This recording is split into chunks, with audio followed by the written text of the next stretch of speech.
Ode to a Nightingale by John Keats, 1795 to 1821. My heart aches and a drowsy numbness pains my sense, as though of hemlock I had drunk, or emptied some dull opiate to the drains. 1 minute passed, and these words had sunk. 'Tis not through envy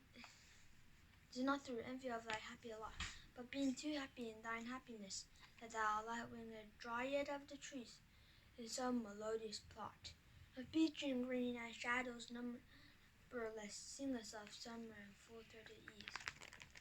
Oh, for drought of vintage that hath been, cold or long-aged in a deep-delved earth, tasting of flora and the country green, dance and provincial song and sunburnt mirth.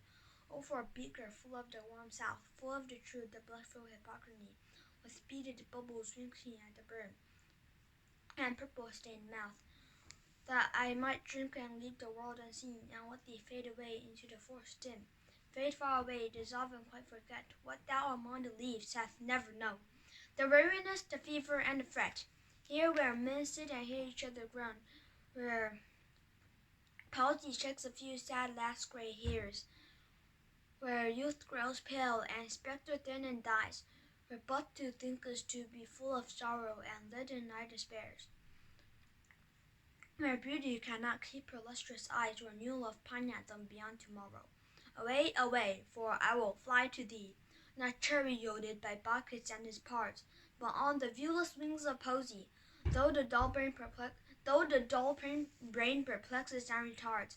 Already with thee tender is the night, and happily the queen moon is on her throne, clustered around by all her starry fates. But here there is no light, save what from heaven is with the breezes blown, through vendorous glooms and windy mossy ways.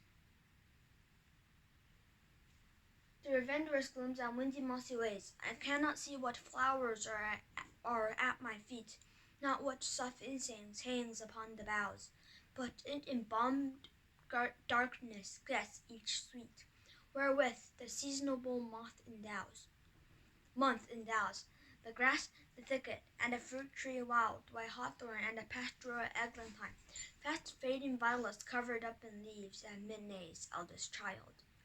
The coming musk rose, full of dewy wine, the murmurous haunt of flies on summer eves.